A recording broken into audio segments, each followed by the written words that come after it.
Steve Gamache with another Chef Knives to Go quick look product video on the Moritaka Supreme Santoku 170mm. This line of knives has a core steel of the Aogami Blue Super Steel at a high heat treat rating of 64 to 65 Rockwell. And the construction of this is a carbon reactive cladding over the top of that Aogami Super Core, which you can see right at the edge here. The cladding is reactive, but they've got a Kurouchi lacquered finish over this. It's a pretty smooth. It's one of the more refined Kurouchi finishes you're going to see. When you start getting in a little bit nicer knives, they get a little bit better. So this has a real nice finish on it.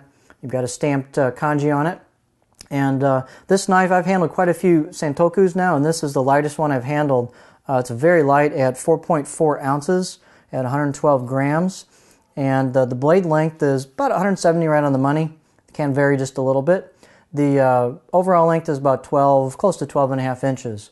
The spine at the base is a little bit thicker right here, but as you go down, it's about 3.5 millimeter, but it tapers down pretty quickly as you go towards the blade, and then tapers down even more as you get towards the tip. The blade height is about a little over 45 millimeters right here from heel to spine, and the handle type is they've switched to U octagonal wood handles, and so they're ambidextrous with buffalo horn ferrules. Very nicely done, fit and finish. The U has a nice warm color and feel to it. Real nice handle. Circumference, I didn't measure it, but it feels just about maybe 3 inches, maybe slightly under 3 inches, maybe 2 7/8, just getting for a feel for it. And the balance point on this knife is just about right there at the pinch grip. These knives do have a stainless steel tang that's welded on, so you'll see a change in color as you go here where the tang's welded. So they do stainless steel inside the handle for corrosion resistance, which is a nice touch. This is a completely reactive blade, however. The out-of-the-box edge is pretty good on these, but it'll get much, much sharper, and it'll hold that edge very well, being Aogami Super Steel.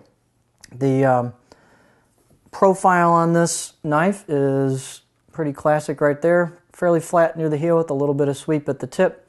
And the grind on these is pretty thin, so they've got a nice thin edge to them, and it's ground very thin near the edge. This line is a favorite amongst many people, so a lot of people are big fans of these knives. And this is just a very light, well done Santoku. You could probably use a little bit of sanding here at the junction of choil and neck. Spine is pretty good right out of the box though, but you might want to touch that up just a little bit for comfort. But there you've got a real nice, well-balanced, lightweight, great fit and finish Santoku, the Moritaka Supreme Santoku 170mm.